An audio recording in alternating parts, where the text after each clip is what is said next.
holy crap, it's been a really, really long time. The end of May. Look at that.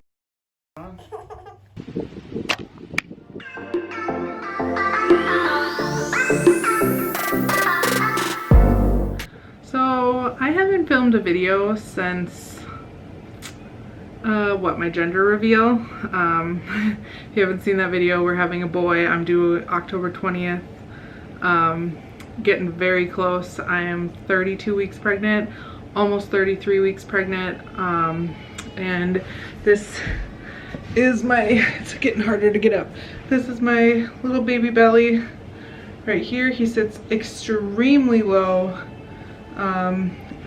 He's currently sitting in my right hip and it hurts really, really bad. So I'm in a lot of pain. But I wanted to get on here and give you guys an update on where I've been, what's been happening, the big accident that is obviously in the title that happened. Yes, my daughter really was hit by a car, and I'm going to tell you about it. So I guess let's get started. What's been going on and where the hell I've been.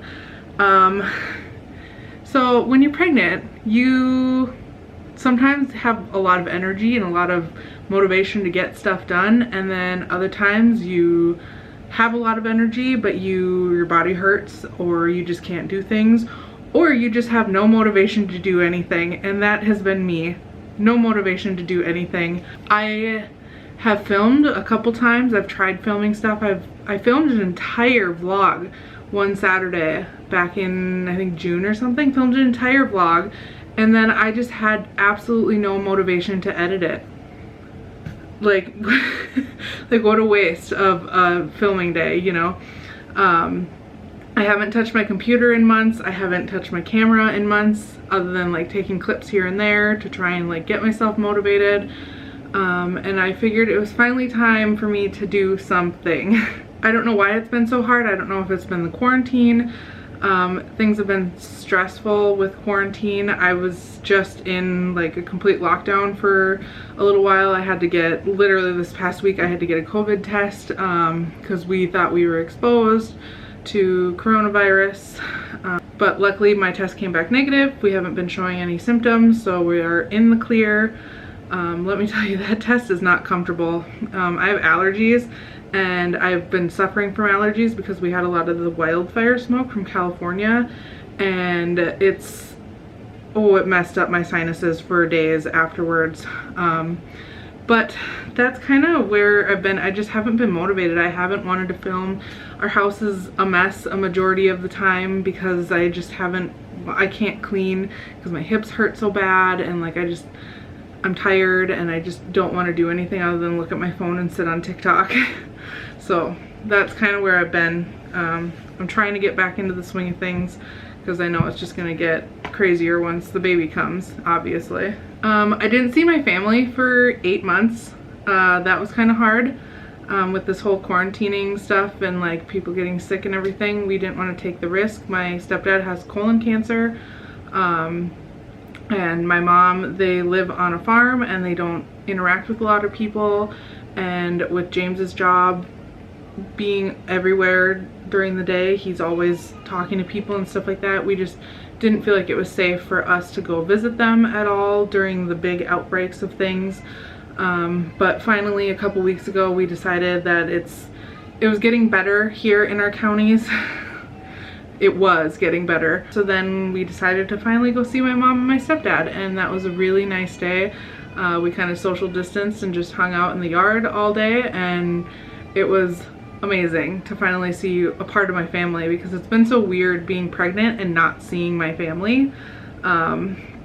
So that was really nice to see at least one part of my family. So I'll give you some updates on my pregnancy. As I said, I am 32 weeks. I'm almost 33 weeks. We're getting down on the end of my pregnancy. If you don't know, you're pregnant usually for 40 weeks. So we're getting close. I'm technically in the 8th month of pregnancy. That's also confusing to go by months because like 4 weeks is a month, and so like I'm in the beginning of my 8th month of pregnancy. Once I hit 36 weeks, I'll be in the 9th month of my pregnancy, because in case you don't know, you're actually pregnant for 10 months. It's confusing. That's why we go by weeks. Use weeks. It's easier. So I am 32 weeks pregnant, like 32 and a half weeks pregnant. I was diagnosed with gestational diabetes at like 25 weeks, I think is what it was. Which I kind of figured I had anyway. I passed the first early test and I failed the second time, so it is what it is. This time around I am diet controlled still, which is amazing. That means I don't have to take insulin for anything.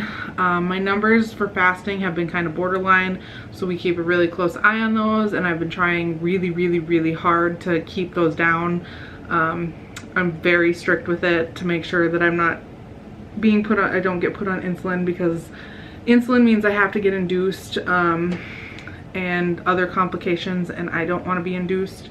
I don't think I've ever talked about Brooklyn's birth on here, but it wasn't a fun birth. So I don't want to be induced, and they haven't mentioned induction yet since I'm still diet controlled, so I'm trying to keep it that way. Wish me luck. But I will have a video coming up about like what a day of eating and testing looks like for somebody that has gestational diabetes. I'm actually filming it today. Look at me being motivated, filming 2 videos in a day. So that'll be coming soon. How have I been feeling? I have been good. I'd say my like glory period of like feeling great was like 25 to 30 weeks, even though I had been diagnosed with gestational diabetes and I was stressed because of that. I'm in pain now, like straight up pain. With Brooklyn, I don't remember having pain like this. I remember like my hips hurting a little bit from like separating, but this time it's literally because of the position that the baby is sitting. He sits literally in my hip. When they tried to, I had a 32-week ultrasound the other day and they couldn't get a picture of him because he was literally right here in my hip, and his face and hands were dug up into my hip, and it's painful. It's like super duper painful, and I have a lot of cramping, which I don't know if that's a good thing, but I get a lot of cramping, a lot of back pain. I have this hip pain, so I personally think he's gonna come early because of all this stuff that's been happening to me. His position, his just cramping. He moves all the time.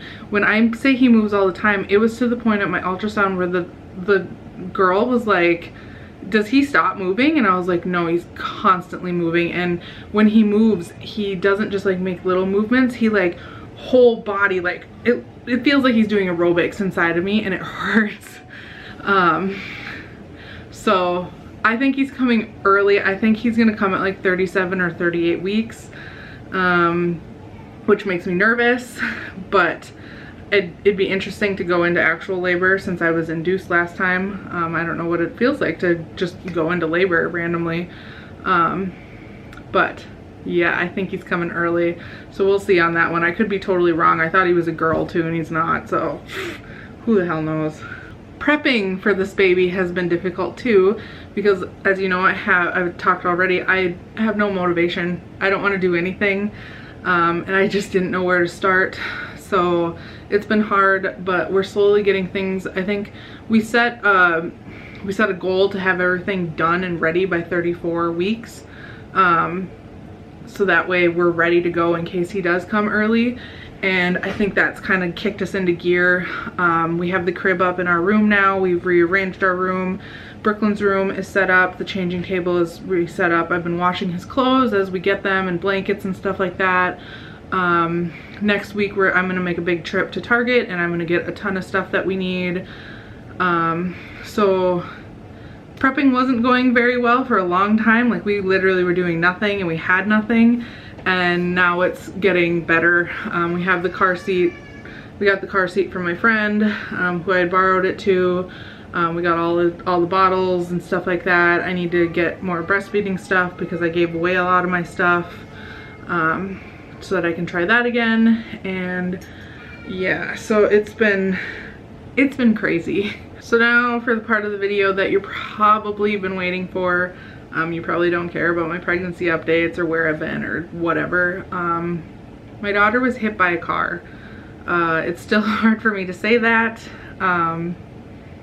Hopefully I don't cry.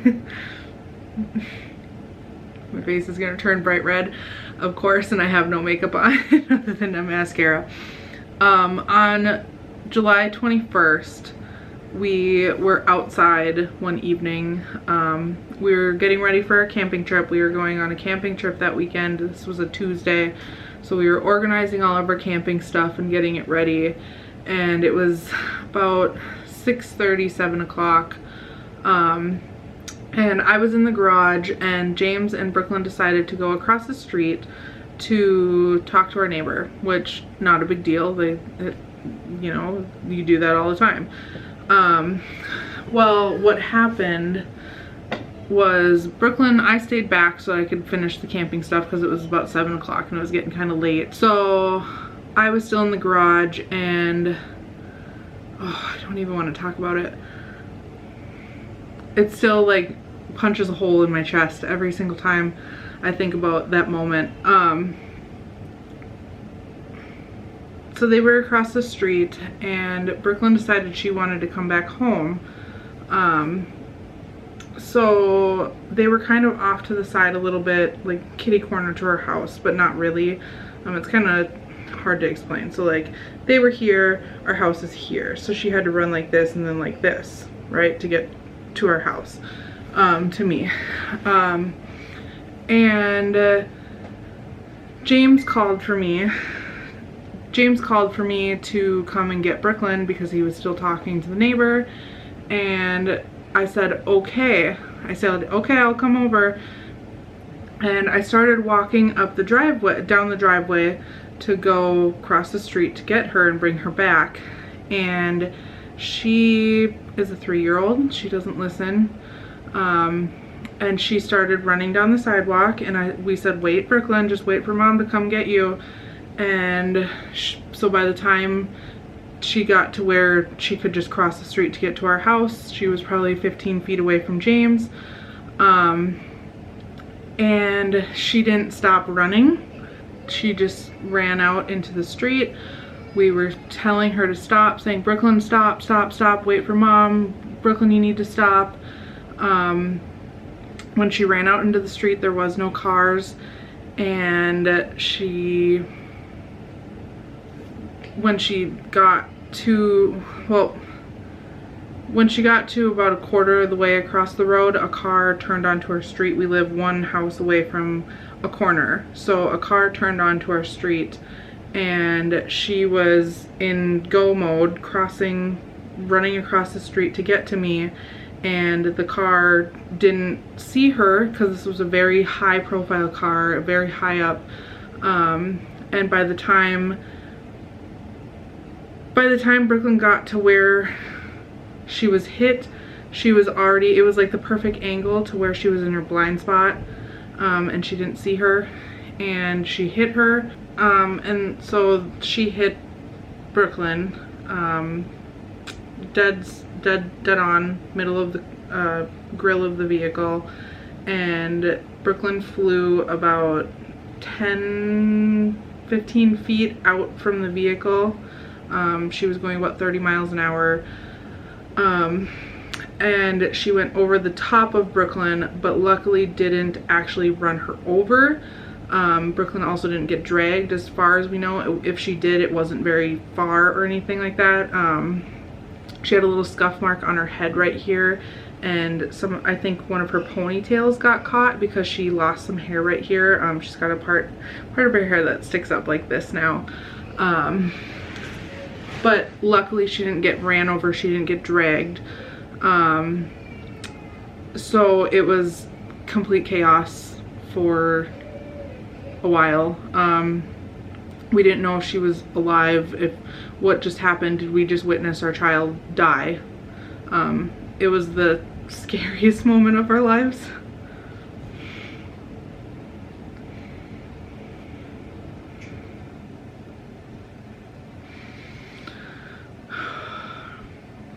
It was the scariest and most traumatic moment I think I've ever experienced in my life. James immediately ran to the side of the car. He was screaming. He was angry at the driver. We have no anger towards her now. Like, there's nothing. We know her. I was just a mess. But I also was in like, I went into shock. I realized that while we were in the ambulance, like when we were in the ER, and that's when I noticed I was in shock. But I ran to the front of the vehicle because I didn't know where she was, and then she started crying, which was the best thing we could hear was her crying. And James heard her crying and immediately ran to the other side and pulled her out from underneath the vehicle. We got her off the street. She's okay. She's going crazy in her room right now because she's supposed to be napping and she's not. We got her off the street and laid her on the grass. We checked her head to make sure her head was okay. People were calling 911 obviously at this time. We live in a small town, and there's a lot of first responders and EMTs that live in our town, and the fire department is a block away. So we had a lot of people arrive on the scene to help us almost immediately, because they heard us screaming. They heard everything, because it was a very nice day out, so people were outside. I remember looking up at one point and I saw people sprinting from their yards to run and help us. But we checked to make sure her head was okay. We checked her back. She really wanted me to hold her, but I didn't want to move her until we made sure she was okay and she could like move her limbs and everything like that. And then I was just sitting on the ground holding her. And then the ambulance came after a little while. It took a while for them to get here. And when the ambulance got here, I noticed Fendi was running around panicked, and my brain, like, I snapped and I went into go mode, and I was like, okay, we're going in the ambulance, we got to get things like situated. So I quickly, they had Brooklyn laid out on the ground again, and I quickly ran into the house, put Fendi in the house, grabbed my purse, grabbed James's phone, grabbed my phone, and then ran back outside. I completely forgot I was pregnant. I shouldn't have been moving the way I was moving. And then went back to Brooklyn's side, and then they loaded her up into the ambulance. She was favoring one arm, like she kept holding it up in like a weird way. She was crying. Didn't know what was happening, obviously. And so they loaded her up in the ambulance, and I went in the ambulance and James drove in our vehicle. And let me tell you, that was the longest ambulance ride ever. It was like 10 minutes, but it felt like forever. Brooklyn was doing really well though. She was kind of whining and crying. She had a scuff. She had a bunch of scrapes on her hand right here. It was on this hand. She had a bunch of scrapes on this hand and a scrape on her arm right here, and then a scuff on her head. And she kept on crying that she wanted them to wash her owies. They wanted them to use a wet wipe and wipe her owies off, and so they were being really nice, and they were covering her owies so she couldn't see them and everything. And we went into the ambulance and into the ER, and then they took her right away to go get x-ray, or to go get a CT scan of her full body to make sure she was okay. She didn't have internal bleeding, she didn't have brain damage, anything like that. So I was sitting in the ER all by myself because James was in the lobby, and I had came in with the ambulance, so I was like escorted in right away. And that was a bit chaotic trying to get James back in there with us, because they were like, well, he can come back here, but nobody was allowing him back. And so I was like, can somebody, one of the cops graciously offered to go get him because they saw him sitting in the lobby. But she came back from her CT scan, and she was doing better. She was talking, acknowledging everybody. She was smiling a little bit, so that was really good to see.